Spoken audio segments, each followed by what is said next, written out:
Time is our own worst enemy, but it's also the most precious thing that we're trying to account for in this. And hotels are looking at that. There's been clearly an explosion of wellness tech, but only 15% of them, and that's being generous, of these modalities have actually had strong clinical validation. I think the term recovery means that you're injured. I think the term recovery means you're tired and sore.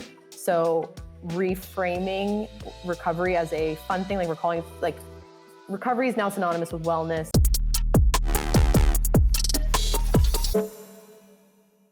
Welcome to this week's episode of Lifts. I'm Matthew Januszek, and I'm here with my co-host, Mohammed Iqbal. And Mo, how are you doing today? I'm doing good. We were just kind of talking about our two different trips next week. You're going to be headed out on vacation, which you've yet to book. And I'm going on a whirlwind trip to Japan and Malaysia. And I'm trying to figure out, it's one of the trips where you've got to schedule your sleep, you've got to schedule your meals, you got to reschedule your meeting. Obviously the workouts, right? When is all this stuff going to happen? When you get, like, it's complex because when you're in the air each way for about 25 to 30 hours, and you've got layovers and you've got work meetings and like everything else to work in there, but you can't forget, and we'll get more into this today, but you can't forget your recovery, you can't forget your hydration, you can't forget not to eat foods with too much salt in it. You've got to get your sleep in. So I'm actually, what I do is I put everything on the calendar, especially in trips like this. I typically, my workouts, and I have been doing it with my sleep, I just put it on the calendar. So it's there, nothing kind of can get booked within that. But when you've got to do it for a week, when you're in a time zone that's got a 12-hour difference and your circadian rhythm is completely messed up, you've got to, so anyways, I've been busy trying to understand that along with everything else. It's been a good week. I was actually supposed to come out to the West Coast, Matthew, this week. We might have been doing this in person, but just because of everything going on, I decided to cancel the trip. I'll make it back out there, hopefully in the next few weeks. But that's what I've been up to. I know we normally start with a little bit of a wellness health hack, and this one's probably going to be interesting for you, but I went to see the guys at Lightstim, which is not far from where you're based, actually, Sage. They're in Orange County, and I had a deep dive on red light and everything that I didn't know about red light and everything I didn't know and should know. And then he was also kind to give me a session on his beds, and I took my daughter and my wife. We went down there this week. So I think it was definitely an eye-opening subject, and definitely a lot of what was smoke and mirrors around the sort of whole red light industry, which hopefully we'll get a chance to talk about today. But yeah, it was a good session, and I definitely recommend maybe you, when you get back from your travel, booking one of those sessions, because apparently it sort of helps you when you've been through a lot of time zones and had a lot of stress and recovering from jet lag. That's not a bad idea. Actually, our friends at Immortal offered up a session with one of the clinics here in Virginia. So maybe when I come back, I'll get some recovery in with that. But I'm excited for the episode today, where we are getting a bit into not just recovery in the athletic sense. So typically recovery's kind of been viewed with pro athletes, but we're also talking about, I think, the cultural shift of recovery into things like events, hospitality, gyms, tech, and beyond. Our guest for today is someone who we've both known for many years, and I think the industry knows well, Star Sage, who I thought, by the way, was the head of human performance at Hyperice, but she also does business development and partnerships. So we're going to talk about that offline. Star has worked at the forefront of recovery, from the backstage at the PGA to even the Super Bowl. Collaborated with brands like Nike, Diplo's Run Club, which I want to try, and several global hotel chains. I view her as being a smart strategist, a storyteller, and really a force behind how recovery is reshaping the wellness experience. Star, welcome to Lifts. Well, thank you guys for having me on the show. Matt and Mo, as you guys mentioned, definitely have some recovery tips for your future travels, as much as well in all these different spaces that we can get into. So I'm excited to be on the show today. Well, I thought a good place to start off, I did a bit of research before this, and I was looking at some of the exciting things that you're doing on social media and looking through your LinkedIn profile, and it seems like you have an absolutely fabulous role. I think many people would be envious to get to be involved in the highlight reels. But one of the things I thought would be a good place to start is is recovery and events. That as an industry, I think we're starting to see these fitness wellness events increasing in their popularity, and one of the things that Hyperice seem to be great at jumping on is being able to sort of activate the brand at some of these events. The ones that I saw on your LinkedIn profile was the NFL. I also had a look at the this Diplo's Run Club, where you're there in presence. So tell us a little bit about what you're seeing in that space, whether it's pro sport or things like run clubs and that, and why are they sort of adopting looking at more of the sort of recovery angle than anything else at the moment? Hyperice historically actually started in the pro training room in the NBA. Gary Vitti, who was the head athletic trainer at the time, was using our products on the same time when Kobe Bryant was in the league. And those athletes were using recovery and spending more time doing that just as much as their practice time and as much time as they were playing on the court. LeBron James, as you've seen, spends over $1 million a year on his body, and that includes a lot of recovery maintenance. And I would say that during COVID and outside of COVID, we finally had the opportunity to get back to what it is, and that's experiences for us. And we had the opportunity to no longer just have our products accessible to pro athletes, but double down on consumers experiencing our products. So I would say the first times, like when you talked about the NFL has been a longtime partner of ours. The athletic trainers for all the teams were using it on the players. But then you look at who the prosumers are. These are the agents. These are the brands that are sponsoring in the space. These are the brands that are providing for consumers like that we talk about a lot on fitness.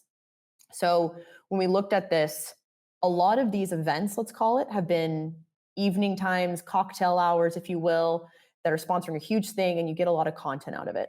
And our team realized that what can be most impactful is for someone to experience it. The efficacy of our products happen in 90 seconds, but a Normatec compression therapy session is like a nice 15-minute break. And so during the NFL, when we signed with them, was not like a cocktail hour, but we created a Normatec experience like the pros do. And it's evolved since then to people now expect an IV drip plus a Normatec. Plus, when you look at something like a Diplo's Run Club, that was the precipice of Diplo's trainer at the time. So he went to a place called Heart and Hustle. It's a very, very high-end celebrity gym. And those trainers were using the products on Diplo. So when Diplo decided to no longer just be known as a DJ, he wanted to be known as someone who cares about his health and wellness. How could we be a part of that? And that was a very organic tie to his team wanting to have our experience there. So we joke that we're like this premium water cooler moment, that someone wants to stay longer, and the teams love it, and these experiences love it, because outside of, you're bolting through a run, this one was in San Francisco and they had multiple locations like Seattle and New York and Philadelphia this year. We were able to say, look, we want your VIPs, we want everyone that's running it to stay for another hour longer, listen to Diplo play, recover, learn from it. But I think just continue back to tied to the community. We're seeing that a lot, and we can talk about it more, but in the Gen Z community, is that most of our experiences, that is what they're craving outside of just going to their happy hour spot on a weeknight. And I think we're playing in that space a lot. And it's just trying to be in so many places at once. So Matt, you're saying my job is so fun. I think our team is trying to be in all the right places at all the right times at this very moment. As you think about, you mentioned Gen Z really kind of focusing on recovery and making it a priority. And obviously, we've seen wellness spas like Remedy Place, the growth of Othership, and some of those things. But it's interesting. I have a 15-year-old son who is running cross country and kind of training in the summer heat in DC right now. Matt's got young kids too. And I noticed, this summer, he actually is grabbing one of my Hyperice guns, recovery guns, and he's like doing it himself. And I'm like, wow. I said, what made you do this? Well, no, it's going to help me recover better so I can train more the next day. So there's this element of awareness, and he's 15, by the way. So there's this element of awareness that we never had 5 years ago. What do you think is, and certainly, what Diplo's doing, which is more mainstream running and the growth you've had there, what do you think it is about the younger generation and I guess the older generations Yeah. to that, what created the awareness for recovery? I'm an analogy person, so bear with me on this analogy. But your dentist tells you you should be flossing every day, right? And you go back in and you're like cringing because maybe you didn't floss enough. I do, but it's something important. And pro trainers, athletic trainers, always told their athletes and their clients they need to foam roll every day. And the reason why was that, as painful as it may feel because of the delayed on muscle soreness, which Mo, your son is probably already feeling at 15, is what soreness feels like. And the thing to help expedite that, removing that muscle soreness, is something like foam rolling that can feel painful. And so the thesis of our company and all the innovation we make is, how do we help someone recover faster, more effectively, so they can feel better? So most people are okay feeling sore and tight and things like that. And in the 10 plus years I've been here, education's been always part of our marketing.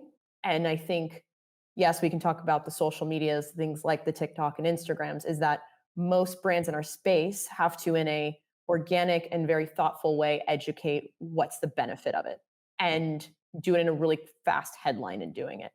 But I also think with our product specifically, like the Hypervolt or percussion massage device, or the Normatec, the compression boots, it made it more enjoyable than the foam rolling that we needed to do. But it's all different types of tech that are doing the same thing. It's just increasing circulation, blood flow in the body, helping expedite lactic acid, and helping the fascia, the soft tissue that I was talking about, is going to help that make it healthier.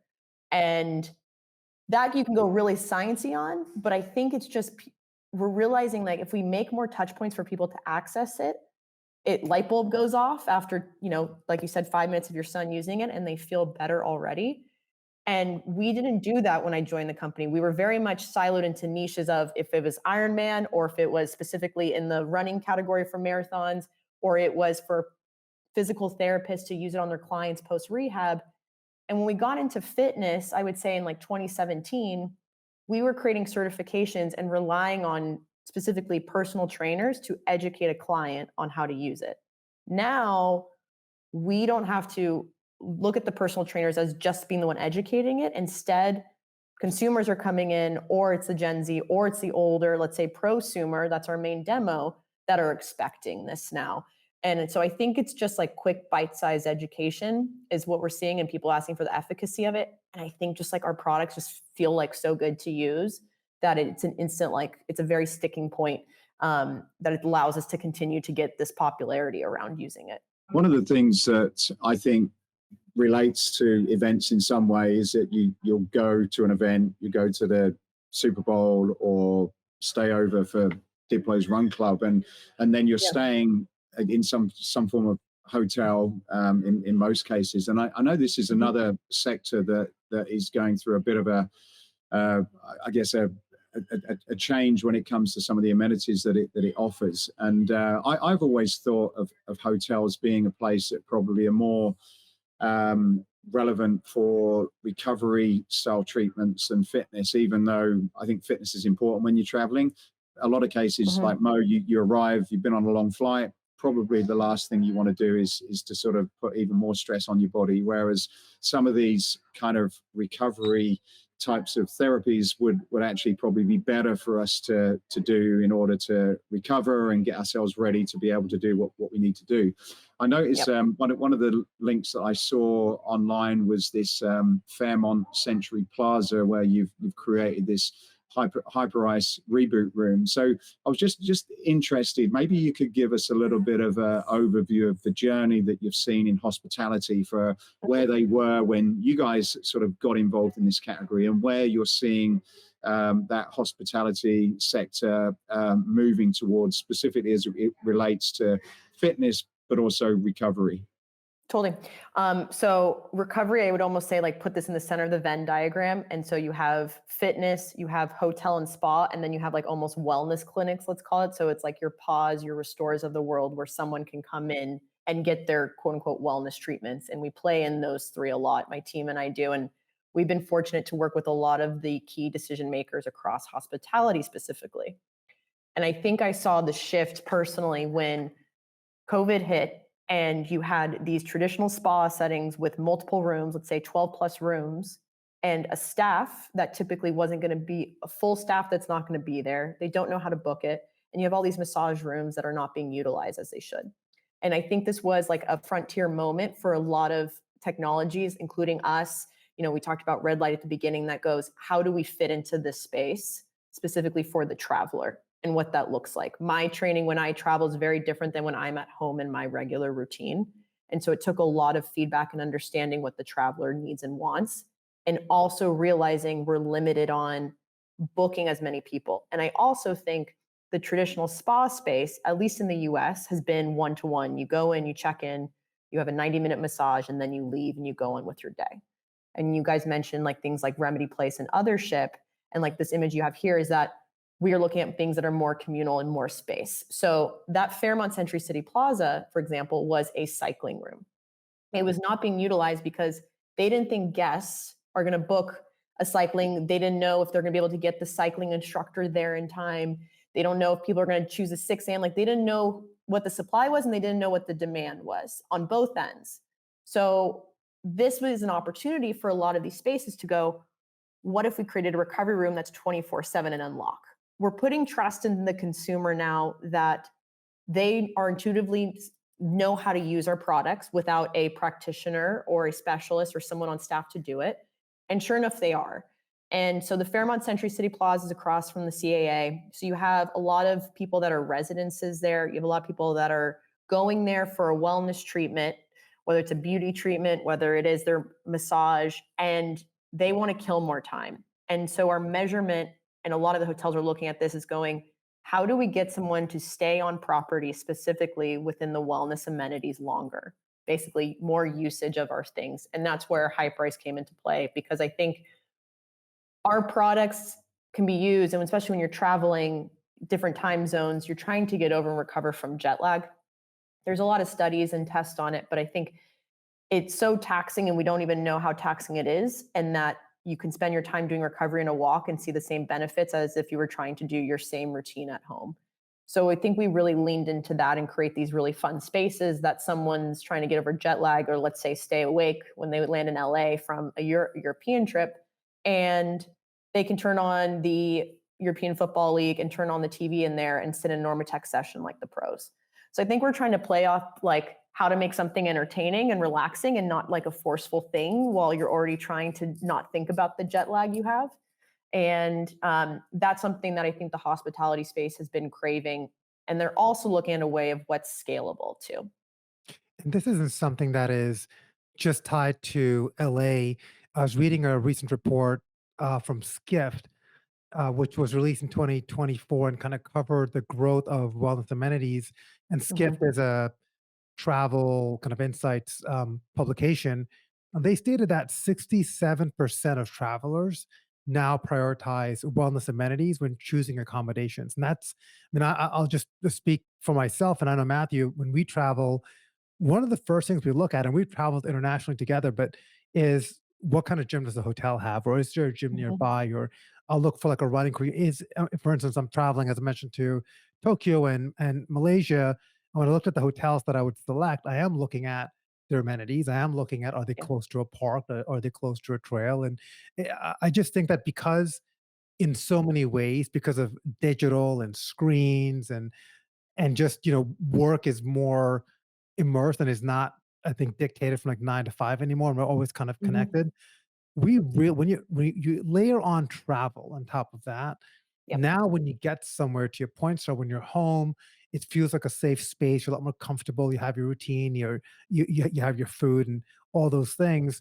I think amenities for hotels, like if you're not focused on this, um, it's kind of like a pretty negative experience for your entire trip. And I want to Yep. name a hotel, but Matt and I earlier this year we were in the UK at a hotel that wasn't so great, Mhm. which we kind of knew going in, but we didn't think it would impact us as bad, but it did. And we're like, if we ever go back here, we're not staying there again. We're going to go ahead and pay a little bit more and go somewhere else that's got the amenities. So when you think about travelers and hospitality, do you think that the Right. hospitality industry, not just the Fairmonts, but I would even argue going downstream a bit, are thinking about recovery Yep. and wellness? Yeah, absolutely. So when you're saying that, I think it's a fair assumption for us three, and I think a lot of people who listen to this, that as a business traveler, you're not most likely staying at a resort style Right. hotel that has the full spa, that has all the full techno gym, and it has, your cold towels and like maybe even a trainer. I am staying at sometimes economical brands because it's closest to my meetings, and I'm lucky if maybe they have 25 plus dumbbells in there. And that's their version of wellness room, right? And so we play the spectrum of, we are premium technology. The price point on us, we sell in major tech and we sell in Dick's Sporting Goods and Best Buys, and we're known as this high tech item, but how do we make it accessible? So we actually challenge with the hospitality groups of the Hilton, Hyatt's, Marriott's, and we sit and talk with them a lot about this, of how do we make it accessible for the economical brands, right? Like if you're staying at a Hyatt place or you're staying at a Hilton Inn, do you remove one of the treadmills, or do you make room for maybe a couple of our hypervolts? One of our most popular items right now, we have a commercial line now. We never really did, and we finally started to like phrase that, is that we have a tethered version. It holds 2 guns and it stays charged, and someone knows how to pick up and grab it with a simple infographic. And because they've been stiff, because went from a 5-hour plane ride across the East Coast, they went in a taxi, they got there, and they want to try and squeeze in maybe a 30-minute run and lift some weights, but they don't have any of the time to stretch or any of the tools that they have at home. So we are thinking of that person first. Like the business traveler is very different than you go on a wellness retreat and you're staying at a resort, and sure, you have time to do it. So time is our own worst enemy, but it's also the most precious thing that we're trying to account for in this. And hotels are looking at that.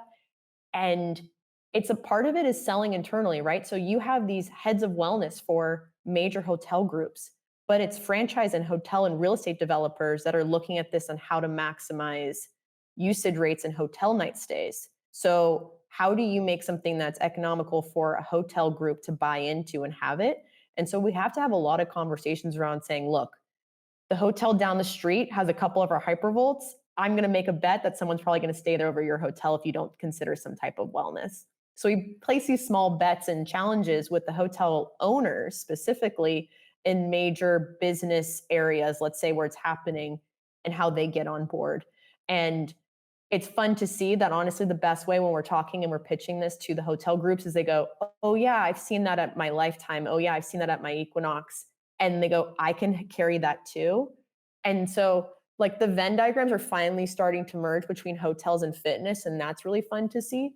And I think what used to be like very segmented and thinking like, oh, consumers are not loyal to one thing, they're not, because they want to be able to travel again. It's just a matter of like, how many touch points can we be at for our final consumer? You mentioned the convergence between hospitality and the health club brands. Yeah.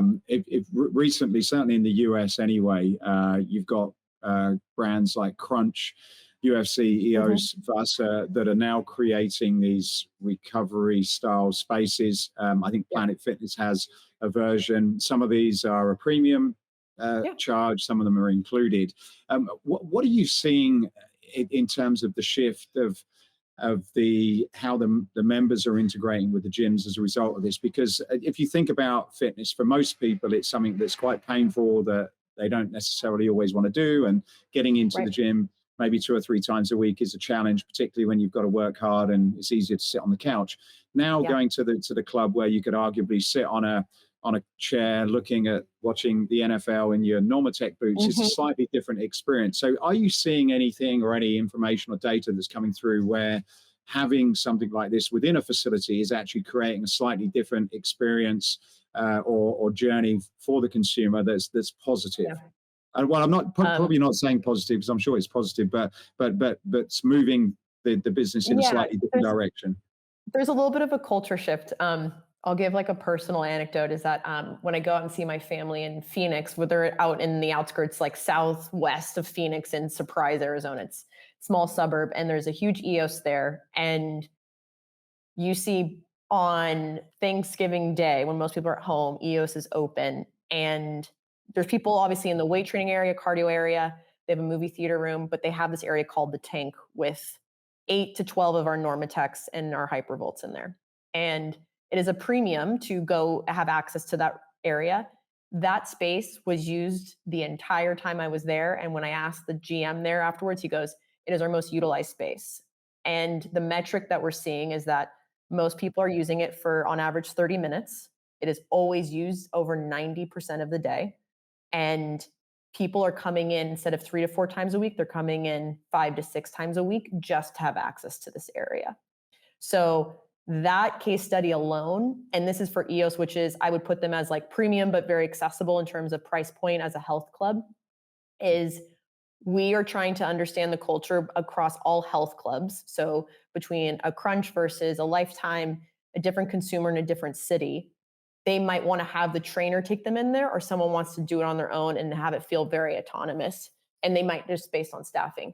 I think for us, we try and play that up and figure out how to best educate members coming in and justify having that product there. And, I think for us,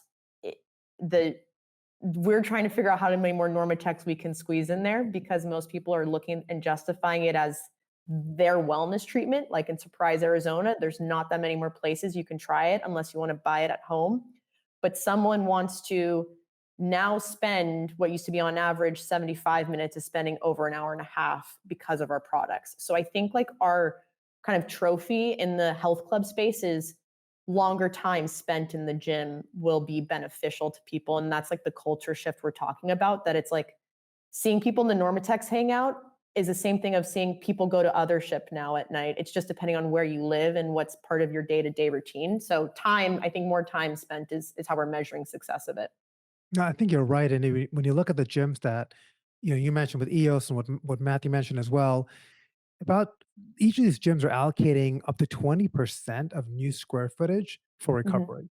And I think that bodes really well for your future, right? Because I think you've got this full line of products that they can offer. And then the other thing that you mentioned, Star, is really important is at a time when gyms are struggling with retention, there's competition, there's churn, most people don't realize, but as an industry, we churn 50% a year on members. And you don't realize that because a lot of people that we hang out with have been members for decades, right? And they Right. just always belong to a gym. But in reality, they are churning. So I think by adding recovery stations has been one of the best retention tools. And to your point, the more time you could spend in a facility. I mean, I've seen people come in just to do recovery and then leave, right? They may come Mhm. in, um, and I think that's value. Like to your point, like the more check-ins they have. So one of the metrics that we track is, but this is with my ABC hat on, is how many times are you coming to the gym? And if you come in more than 2.5 times a week, there's a good Right. chance that you are not at risk for churning. But if you're coming in like once a week because you're doing stuff on the outside or you're going to some boutique, Yep.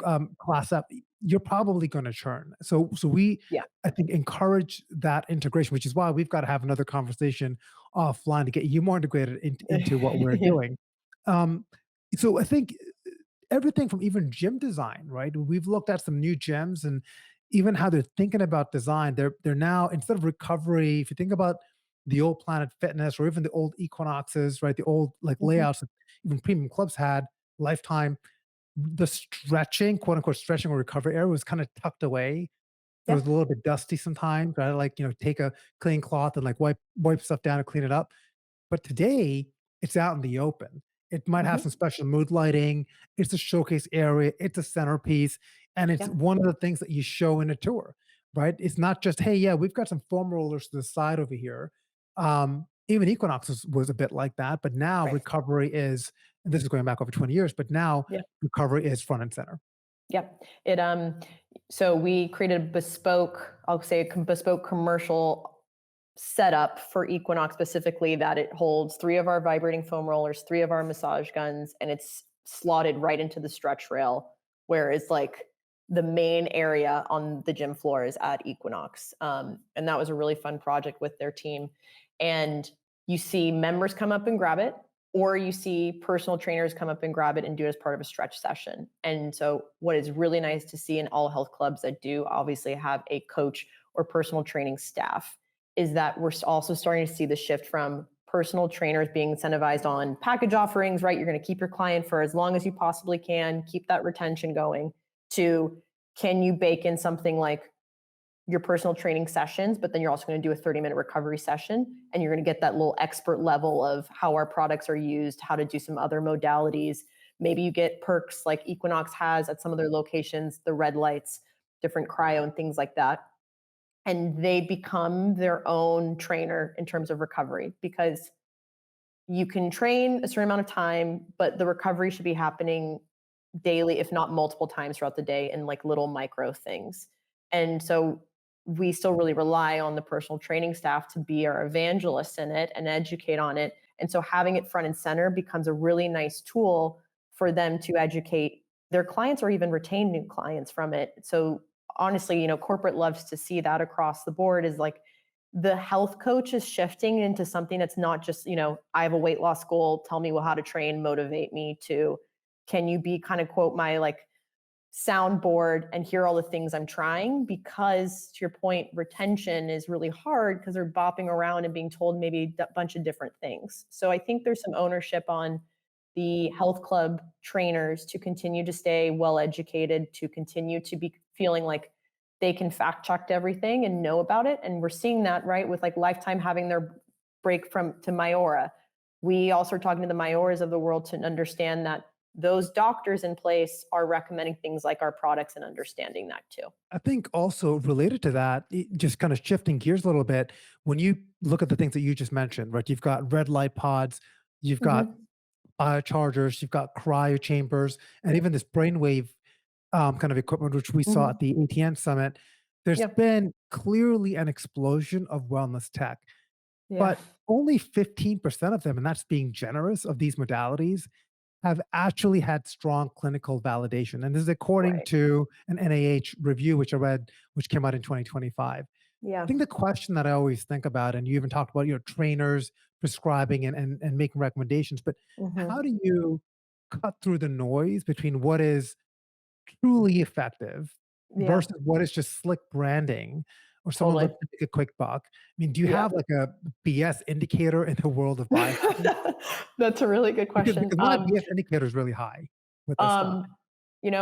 So I mentioned like before we started is that my background was in kine. So when I was at University of Texas, I had the privilege of meeting with the athletic trainers there for one of the best sports teams across all sports at D1 school. And, those athletic trainers get sent a lot of stuff.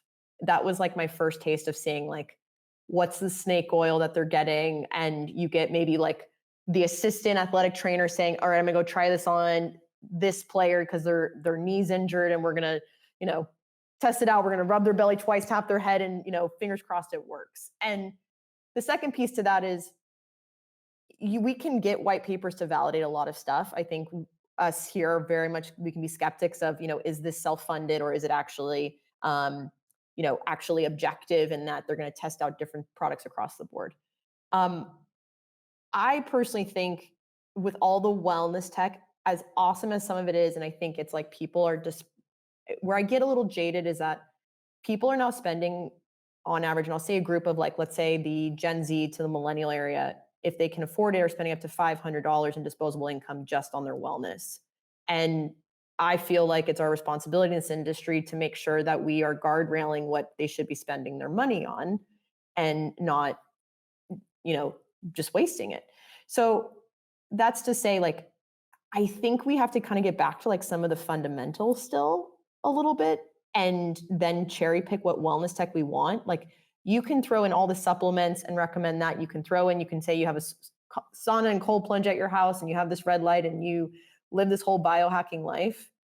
But then when I ask someone if they haven't gotten 10,000 steps in a day and they're like, maybe on a good day, it's like, I think we all agree on this. Like, you can't really, then you shouldn't be even selling the product and marketing it. So I think that's why we cut through the noise of going back to things that are much more organic. And Diplo's a fun example, but like, he's literally just telling people to go out and run. And there's some people that are going to go have an alcoholic beverage afterwards, which for some people is like their form of wellness. They want to let loose and like have an alcoholic beverage, but then they're going to get a good night's sleep, after letting that burn off a couple hours later. And we can be part of that, I think, for us, because, Normatec has been around for over 20 plus years, and Hypervolt and our percussion devices for over a decade. our tech has been in the training room. So I go back to, with all the wellness tech, is always asking for the origin story and where it came from. And sure enough, it came from a modality that was very, very rudimentary. And it was like kind of almost spun up into something really sexy, to your point, right? Like we've seen the whole cold plunge space. But at the end of the day, like I go jump in the Pacific Ocean when I can, because I'm going to get the same benefits of it as well. So I think it's just like, if the fundamentals are not there, then we shouldn't be even trying to cut through the noise of it. But that's just, I think, as someone who's very fortunate that sells really awesome tech and can meet people where they're at. It very much reminds me of what happened in, and we'll be talking predominantly from a business to business perspective, but it reminds me about 15 to 20 years ago when functional training first came out. And, there was a lot of trainers at the time talking about the benefits of functional movement over machines. And then that create this sort of whole industry mushroomed around functional training from people like Free Motion, and then there was TRX, and then there was all the other brands that came out on this sort of extremes of this in terms of how you should train and why you should train. And I very much see this term recovery, which is a very broad term, and it encompasses some of this biohacking equipment and I guess methodologies. And certainly from what I've taken from the research is it's definitely a key point of difference, and it's definitely something that if you are in a bricks and mortar location, then it's a real valuable thing to be implementing and creating a strategy for. But I think on the flip side, it's being very mindful about that. There's a very fine line, and I think equipment manufacturers always do a great job at the story and the marketing and putting education and justification together for it. But I think, because now you're getting involved in things that whether it's lights and electrostimulation waves and all kind of things that could have quite a big impact on your body. I think it's probably a requirement for a lot more education maybe than before you start sort of prescribing some of these therapies. We, when you say that, it makes me think of, we work with a lot of the wearable companies, and we created something with Whoop, which I was really excited about, which is a long time ago, we had this hypothesis, and I remember it was Mike Lombardi and Kristen Holmes at the time, and we said, look, you can be in the red on your Whoop score, but then what? And you want to get out of the red, and you still need to keep going with your life, right? If we're traveling and I had a red eye and I still need to perform that day for my job, what do I do? And our Normatex and our percussion devices are in there. And we had the hypothesis that if people start to log it, can we see something when their HRV go up, and maybe they can go from out of the red into the yellow, maybe the green. And sure enough, we've seen that. So the education piece is, I think, twofold, in that either health coaches, your trainers, your group fitness coach needs to be packed with the information of going, did you sleep tonight or last night? And if they come into let's say boutique fitness, when we're talking Orange Theories, those health coaches say, you know what, maybe don't do the all out sprint. Why don't you do the walk instead? And let's just get the blood flowing. And that's a huge value to someone that doesn't know. But there's also the very smart prosumer who's going to look at their Whoop and maybe not even go to that class or go to that training, but maybe they could, and they could just get to, like, we're humans. We're not going to be 100% every day. And so I think the education needs to be around, you're not going to feel 100% every day, but what are the little things you can do? So if you are that person that's wearing a wearable, checking your data, getting your blood work done, starting to carefully understand what you can do to help at least get through the day better would actually be a really nice sticking point, I think. And we see that with our tech being utilized a lot, where going back to the health club specifically, we've seen this at the Equinox and Lifetimes, where if a trainer says, can I see your Whoop score? They may have had scheduled a full functional training, very high intense type of workout, and they have to quickly shift it to, let's do 30 minutes of recovery, stretch, and maybe a little bit of weightlifting. So if we can get a little bit more prescriptive, I think it's very simple lifts, but I think sometimes we're trying to sell so much that it becomes overwhelming, that if we could just take one more minute to see if someone needs to have a little bit of a tweak versus what we're trying to push them on, I think we would see healthier people across the board, which is what we're trying to do. at the end of the day, consumer trust is effectively split. I was looking at some new research around this, and about 52% of Americans say that they use a recovery tool because it feels good.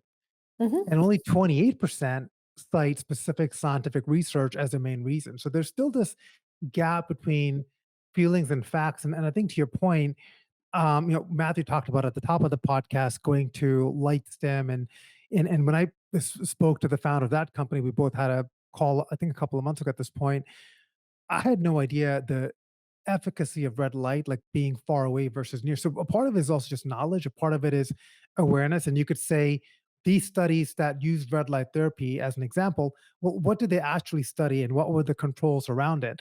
Hmm. And then you find out that it's actually got to be really close, and there's Yeah, the type of light which is effective. So, but some of it is also just purely psychological. You talked about cold totally. plunging star, and I think you're right. I mean, cold plunging is all the rage right now, but the data doesn't always support that cold plunging is the best for you. So if you cold plunge every day, in some cases it could be have the opposite effect. But when people get in and they get that initial dopamine rush, they Yeah. just feel great. So people like continue to do it. I want to shift to just which we kind of started talking about at the top of the podcast, just because we are running out of time here. But this cultural shift to wellness, a new 2025 report from McKinsey talked about this new trend, social Hmm. wellness, and instead of going to a bar like you mentioned, Yeah. Gen Z, they're booking ice baths, they're booking other ships, or again to your example, they're going to EOS and hanging out when they Hmm. are in the no- Nomatech boots. So community in a lot of ways is becoming recovery's secret weapon, because I remember even like even if I foam roll at the gym going back 15, 20 years at Equinox, I'm kind of hanging out with people I'm foam roll, like Right. you all kind of there. So it's been this glue, and then you kind of go do the class, Yeah. right? And then maybe you come back into some recovery after class. So are we witnessing recovery kind of evolve into a new form of social connection, maybe something that helps build community? Very much so. I'm excited to see. So we've talked about the traveler some. I'm very excited to see, let's call it like hospitality and like Diplo's Run Club, like we talked about. So hospitality and entertainment are now playing into social wellness. So someone's entertainment income and their budget for that is going to be a combination of, Travis Barker's another one who did a type of run, and he had one at the Super Bowl. That person was probably going from a run to maybe some type of party around the Super Bowl, enjoying the event, and to maybe get over a couple drinks from the night before. They're maybe going to get an IV drip. They're going to get Normatex with their friends and rinse and repeat. So I'm very excited about it simply just being more fun and engaging, and not something like, I think the term recovery means that you're injured. I think the term recovery means you're tired and sore. So reframing recovery as a fun thing, like we're calling it, like recovery is now synonymous with wellness. People use it all the time. We call ourselves even wellness tech in some rooms. If we can continue to play it up in as a fun way at certain times of the day, so like if it's early morning, but it's also a half day break, or it's before you travel, or it's before you're going to go to the concert, I would really like to see that for all of us, instead of it staying within a fitness gym without it staying just in the spa room or just in the hotel room and things like that. So I think breaking down some walls to make it more fun will be really great for our industry to be part of. Before we wrap, I'd love to kind of ask you, what is one recovery modality that you still think is underhyped? And what do you think recovery will look like in 5 years? Um, so, one of our first ambassadors that we signed, his name is Vin Pham. Him and Scott Mercarcio, who started Myo Detox, formerly Myo Detox, now called Myo. And they started in Canada, was a physio. And so it's typically out of your traditional healthcare for PT. Um, I'm really excited to see someone like a physio or someone that is called, let's say, a wellness coach that makes it really cool. I mean, the Myo experience is, I've gone with my friends to go get my prehab work done and get my body aligned. And then afterwards, we're going to go have coffee afterwards. And that's the same thing as me versus going to get my nails done before. So I think that type of fun physio work, as well as, I know this sounds really not sexy, I know run clubs thing, I really want walking clubs to come back. I think people just don't even get the steps in that they need to. Kelly and Julie Starrett are very good friends and mentors of mine, and in their last book, I think getting people out for hiking and running, I think it's just hard because you want to still capitalize on it. But if we can create some, let's call it brands around that space, it would be, again, I think fun and entertaining for people to do. So I would say physio work and walking. I know maybe it's not as sexy, but I think it needs to get more ammo behind it. Matthew, what any key takeaways, or I know you definitely enjoy recovery therapies. What has kind of stood out to you? What do you think is underhyped? Well, for me, the big one, and it's a personal one that I'm wrestling with, and making some decent progress is sleep. I shared a post this morning about the athletes' injuries based on the typical amount of hours sleep that they get in a night, from sort of 6 to 9, and just so many things now that are research is coming out to sort of show the benefits of sleep. And yet we all know, everybody I seem to talk to struggles with sleep. They struggle to get really high sleep scores. They struggle to stay asleep at night, get to sleep. And so I think some kind of way of linking, and I know you guys are really into this, Star, where, and you've got your device, where the sort of meditation device, which I was quite familiar with, but I think somehow where you're connecting your mental state, which obviously drives your ability to relax and sleep and go back to sleep afterwards. I think somehow figuring that whole thing out, where you can get yourself mentally to a state where you optimize your sleep, whether that's at night or whether that's when you're traveling, or whether you have to have some kind of power nap. I think for me, that's a big one. And I think there's still a lot more to happen in that space, a lot more education required, but that would be my big one. And then the other takeaway from the conversation, I was reading an article just the other day about how the retail landscape in central London is changing. And I lived in London for many years, and always used to see a lot of the emerging trends happening when it came to companies taking prime real estate within Oxford Street, Regent Street, and that type of thing. And now what I think you're starting to see is companies, and you could call them these sort of social wellness companies, but you're starting to see retail and sort of wellness experiences taking locations on the high street. And I think if you look at the fact that some of the Gen Zs are no longer drinking anymore, which is historically you'd have bars and restaurants and that sort of nightclubs even in places like Regent Street. I think now you're starting to get these sort of social fitness wellness places where you can probably you can meet people, you can have an interesting experience, and I certainly see it. The fact that that's happening in central London, I can see that probably being something that you're likely to see more across cities across the globe.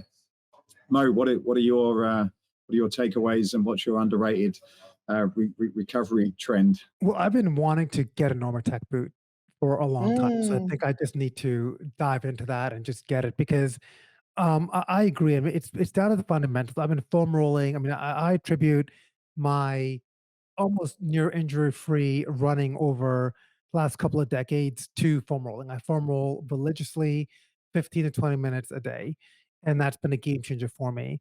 But I definitely, I think, could take it a step further as I'm getting older. I need to prioritize recovery a bit more, and I think I've heard incredible things about the Normatec boots, and I've actually never tried one, Star, believe it or not. What? I've never tried All one. right. All right, we got to I know. fix that. But Gotta do it. the hip attachment is very underrated. And also, I would be remiss if I didn't talk about, we launched in collaboration with Nike our compression in a shoe called the Hyper Boot, and I've it's seen been it. a huge Yeah. success. And so it's the same compression and plus heat in a shoe. It's phenomenal. Anytime we've got people try it, so we got to figure out a time for you to try our compression tech We across gotta the do it. board. We gotta do Yeah. it. Well, thanks so much for joining, Star. This has been a lot of fun, Yeah. and I think we learned a ton. I really appreciate the time, guys. Thank you so much. Thank you very much. Thanks for listening.